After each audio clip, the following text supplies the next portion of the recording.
Disclaimer: this video will be summarizing every important event in the episode. Major spoilers ahead. Don't watch the video if you intend on watching the anime. All credit goes to the anime studio. For the full experience, watch the anime as intended by the creators.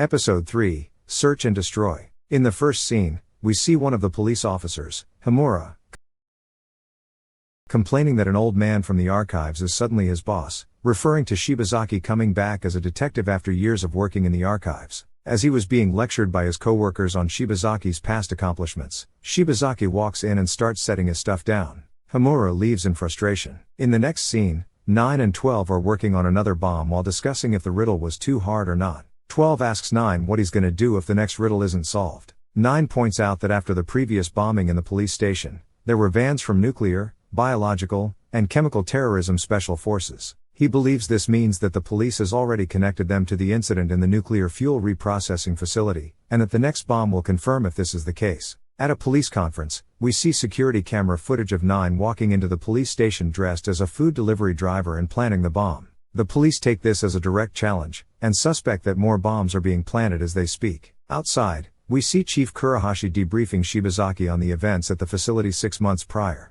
He claims that plutonium was stolen from the facility by an employee who had only worked there for a few months under a fake name. There is a picture of his face made by a sketch artist. The picture closely resembles 9. Shibazaki goes on to talk about growing up in Hiroshima and hating the summer because the city was full of old people, so it always looked abandoned. Chief Kurohashi asks if that is the reason Shibazaki, a second-generation atomic bomb victim, accepted the case. Next, we see Lisa alone at school. Her shoes had been tossed into the pool by her bullies. In an interrogation room, a suspect, who was a worker in charge of operating the crane that took out the power before the first bombing, was being questioned. He claimed it was an accident attributed to his exhaustion due to overtime. Shibazaki walks into the interrogation room and takes a seat. In a friendly tone, he immediately starts questioning the suspect on his gambling habits. He says he knows the suspect owed money and had debt collectors come to his house, which makes the suspect visibly nervous. Shibazaki goes on to say that he knows they recently stopped coming to his house. Another officer then walks in,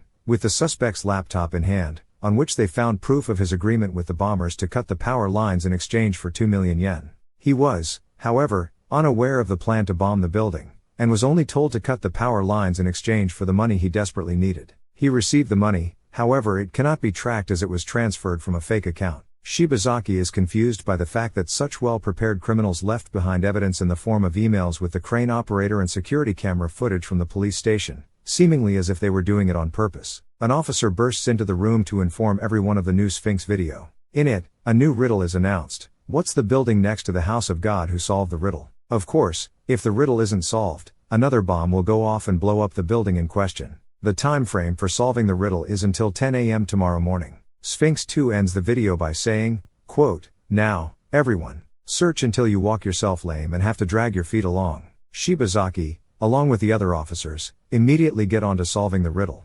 Shibazaki points out that Sphinx 2 is clapping his hands in prayer. That, along with the mention of a House of God, makes Shibazaki think that they are referring to a shrine somewhere. Going back to Greek mythology, they conclude that the god who solved the riddle part is once again referring to Oedipus. However, Oedipus is not a Japanese god, so there aren't any shrines made for him in Tokyo. An officer points out that the line, "Walk yourself lame," might be a hint too. Shibazaki agrees, pointing out Oedipus's name translates to swollen foot. This name was given to him because his real father put a thick nail through Oedipus's heel when he abandoned him in the forest as a child. Before giving Shibazaki any more time to think everything through, an order is given for all shrines in the city to be checked. At Lisa's home, we again see her mother shaking her as soon as she enters through the front door. In the police archives, Mukasa is playing video games while Shibazaki is trying to solve the riddle. Mukasa suggests that Sphinx are just kids doing all of this for attention, but Shibazaki doesn't think so. While inquiring about Mukasa's video game, Shibazaki is hit with a revelation. Back in Lisa's room, we see her packing her duffel bag, getting ready to escape. She makes a call, but doesn't get an answer. Quietly, she unlocks the front door, and runs out when her mother hears her and starts calling her name. In the police station, we see Shibazaki trying to persuade Chief Kurohashi into approving something, saying he will take responsibility if anything happens. When Hamura points out that there is no point in him taking responsibility when the people above him will be the ones held responsible, Shibazaki walks up to Chief Kurohashi and asks him to accept responsibility if anything happens. At the roof of what we soon learn is 9 and 12's apartment, we see 9 having a flashback of an institution full of kids being told that they are undeserving of real names as they are assigned new ones. 12 asks him if he's alright. 9 dismisses it, saying it's nothing. 12 tells him no lying, to which 9 answers with no lying for you either, before asking him if he met up with Lisa. 12 says he did, but that he won't get too involved, because if he does, it will be more painful later. Cut to Shibazaki standing in front of a live feed camera giving a message to Sphinx 1 and Sphinx 2.